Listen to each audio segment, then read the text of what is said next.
गल गलती में आएगी हमारी से थोड़ा सा आपकी तरफ से मैं माफी मांगने खातर आया हूँ विशेष तौर पर, क्योंकि परसों तक सुबह सुबह मैं कोच साहब पूरा मोट दुआरी अपने माजरे हम सुबह सुबह निकल गए थे परसों दूषण की लिखी तैयारी वास्ते, सुबह सुबह की बात है।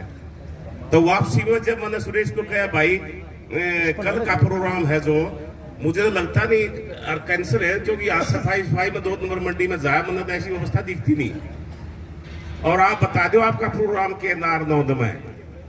तो सुरेश भाई ने बोला भाई सत्यवान ऐसा है, मैं अभी तो कुछ कह नहीं सकता, हमारी कमेटी फैसला करती है और कमेटी के जो आदेश होंगे ऐसे हम चलेंगे। मैं ठीक है जी, थोड़ा सदस्यता दे दियो ताकि मैं हमारी स्टोर का फर्ज बनता है बात तो खापे अगर हमारी नारनौंद में आती है और हम भाई आपकी चाय पानी की सेवा नहीं कर सके, ये हमारे से गलती रहेगी, इसलिए हम माफी मांगने खातिर आया हूँ मैं खास करके। भाई मुझे बड़ा दुख हुआ, वो थोड़ी मिसयूज रहेगी, क्योंकि कोच साहब ने शायद टेम ना लग गया हो या मेरे को संदेश नहीं दे सका, लेकिन इसने ये जरूर कहा था कल हम मोटर मात्रा में थे सुबह सुबह व्यवस्था बनाने के लिए, रास्ते रोकने की जो भी बात थी उसके लिए। तो कोच साहब ने कही थी कि भाई चलो हमारी कमेटी जो फैसला करेगी हम आपको संदेश दे देंगे नारनौंद के लिए।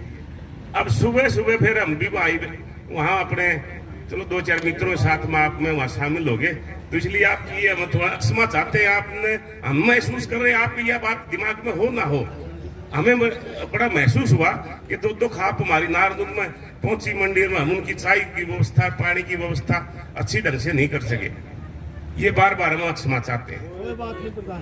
और रही बात भाई, मैं एक बात बताऊं आपने, न्यू की न्यू बनेगी। अगर आप देखो मैं तो शुरू से आप लोगों ने अपने धरने में कंटिन्यू 1-2 दिन की तो मैं मुझे लगता है मेरी गैरेज रही है। आपकी हिम्मत है ना जिंदगी में कि भी काम कर लिया, संगठन बिना पैर नहीं पड़ा कर दी, ये इतिहास है। और आपका जो संगठन है, आपका जो भाईचारा है, 36 बिरादरी का मामला है, और जो आप लग रहे हो, मुझे लगता है और कहना भी चाहता हूं मैं, प्रदेश के मुख्यमंत्री की बहुत बड़ी जिम्मेवारी है। अगर प्रदेश की किसी भी विधानसभा में कोई घटना घटती है, कोई दुख होता है, कोई तकलीफ होती है, किसी प्रदेश के किसी व्यक्ति के साथ ज्यादती होती है, तो बहुत बड़ी जिम्मेवारी होती है प्रदेश के मुख्यमंत्री की। और ये जो ज्यादती हुई है आप लोगों के साथ में मुआवजे को लेकर, ये आर्थिक रूप से सबसे बड़ी ज्यादती है हमारे साथ। और मुझे लगता है वो समय आएगा, और हम आपके माध्यम से एक बात और कहना चाहते हैं कि प्रदेश के मुख्यमंत्री जी और उप मुख्यमंत्री जी इतनी तो सोच रख ले कम से कम, क्यों शर्मावे इन लोग आते हैं। दुष्यंत तेरे बाप और तेरे दादा के समय के व्यक्ति यहां बुजुर्ग बैठे हैं। अगर असली नेता हो, चौधरी देवीलाल का वंशज हो, आइए यहां 12 की खाप में चबूतरे बाजा, तहसील में आ जा, लोगों के बीच में आ जा। आपने कौन रोक रहा है? आगे कह दे भाइयों मेरे तो गलती होगी, चेता वो मेरा में बचपना था और मैं सुधार में खाता आया हूं। हर व्यक्ति आपका मान सम्मान करेगा, हमने गुंडा करने लग रहा है, आपका भी नाश करने लग रहा है। इसलिए मुख्यमंत्री का दायित्व बनता है कि प्रदेश का मुख्यमंत्री है और उप मुख्यमंत्री कहे कि जब उप मुख्यमंत्री है, नुमाइंदा है, हिसार का दायित्व रहा उसके ऊपर। हिसार लोकसभा से एमपी रहा है, वो हिसार लोकसभा क्षेत्र से एमपी होने के बावजूद भी आज उसका निवास हिसार में है और हम हिसार निवासी हैं। उसका होम डिस्ट्रिक्ट मान के चलो, क्यों नहीं समझता दुष्यंत कि मेरे होम डिस्ट्रिक्ट का मामला है?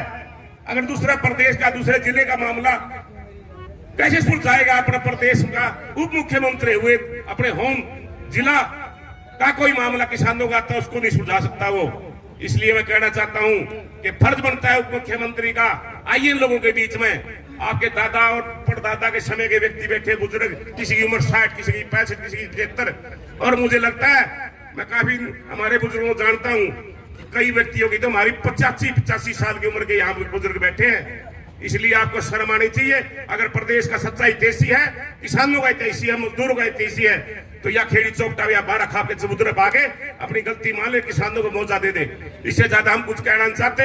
और ये फिर दोबारा हम प्रदेश के मुख्यमंत्री को भी कहते हैं कि मुख्यमंत्री जी, उस मुख्यमंत्री को या तो कुर्सी से हटा दे या खुद घर बैठ जाए, या इसको सब संदेश दे दे कि आपके होम डिस्ट्रिक्ट का मामला है, किसानों का मामला है, आर्थिक स्थिति से जुड़ा हुआ मामला है, किसानों के साथ जाती हुई है। इसमें कोई दौरा नहीं, पूरा प्रदेश में सुंडी के प्रकोप से कहीं भी कपास नहीं हुई। और रही बात, ये तो हिम्मत आप लोगों की, पूरे प्रदेश के 90 विधानसभा क्षेत्रों में, ज्यादा तो मैं कहता 40-45 विधानसभा क्षेत्रों में कपास की पैदावार होती है, जिसमें 24 विधानसभा क्षेत्र तो ऐसी है जो प्योर, जैसे आपके विधानसभा क्षेत्र है, आपका हल्का है, आपका एरिया है, जो आपके हमारे मोठ में, माजरे में, राजपुरा में, पाली में फर्क आपके एरिया से, क्योंकि वहां जीरी का एरिया ज्यादा पड़ता है। आपका जो पंचग्रामीय 12 खाप है, प्योर, ज्यादा तो नहीं कहता 85% सुंडी के कपास से ग्रस्त किसान आज यहां बैठे हैं, और 80% कपास होती है इस एरिया में। इसलिए ज्यादा मैं कहते हुए प्रदेश के मुख्यमंत्री और मुख्यमंत्री जी से कहना चाहता हूं कि अगर प्रदेश का भला करना है आप लोगों ने, किसान और मजदूर का भला करना है, इनका हक है, नजायज नहीं मांग रहे किसी से, ये कोई भीख नहीं मांग रहे। आपने वादा किया था किसान के साथ जाती होगी, किसान का नुकसान होगा फसल में, हम भरपाई करेंगे, हमारी फाइनेंस कंपनियां भरपाई करेगी। लेकिन एक बात आपको दोबारा याद दिलाना चाहता हूं, क्योंकि मैं बीजेपी में याद हूं भाई, ये बात मेरे ध्यान है, चाहे मेरे से रिकॉर्ड में ले लो, मुख्यमंत्री जी ने एक बात कही थी लास्ट टाइम जब विवाद छिड़ा हुआ था इस मुआवजे के लिए, कपास के मुआवजे के लिए, हाहाकार मची हुई थी 5-6 जिलों में जहां कपास ज्यादा होती है कि सुंडी से मारेगा किसान, सुंडी से मारेगा किसान।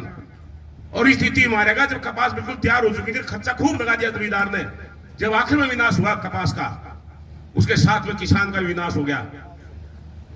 मुझे याद है वो मुख्यमंत्री का बयान, मुख्यमंत्री जी ने कहा था कोई बात नहीं, अगर जिन किसानों का बीमा नहीं है हम उनको भी मुआवजा देंगे। ये बात कृषि मंत्री का किया था बयान, मेरा ध्यान है। इसलिए मैं कहना चाहता हूं कि अपने वादे से मत फिरो मुख्यमंत्री जी, अपने वादे से मत फिरो मुख्यमंत्री जी, इन किसानों की सुन ले और इनका मुआवजा वितरित कर दे, इनका मुआवजा दे दे, इनका हक बनता है। ये नजायज नहीं बैठे हुए, लेकिन राजनीति लड़ाई ना छेड़ा, इनका गल है। ये सीधे साधे भोले किसान से ना उलझावी न, तो ये बेचारे सवेरे उठ के यहां बैठते हैं, इस गर्मी में यहां बैठना। अरे चौधरी देवीलाल था, वो सोच लिया करता किसान का दुखी है, और आप कया कर दे भाई चलो फिर भी मानना है किसाना की, जमींदारा की, मजदूरा की, सुननी आदमी है। आपने ऐसे हालात पैदा कर दिए, चौधरी देवीलाल का नाम से आपने कुछ तो मर्यादा रख ले, कम से कम कुछ तो रख ले। इतना लंबा आंदोलन चौधरी देवीलाल का टेम भी चला होगा ना, तो वो पूरा प्रदेश का चला होगा, कहीं बिजली के खिलाफ, कोई पानी के खिलाफ, मुआवजे के लिए नहीं चला कभी। और आपने ऐसी स्थिति पैदा कर दी। आप हमारे गृह जिले हिसार से संबंध रखने वाले व्यक्ति, मुख्यमंत्री बाद में हो गए आप तो नुमाइंदे हो हमारे हिसार जिले के, आप हमारे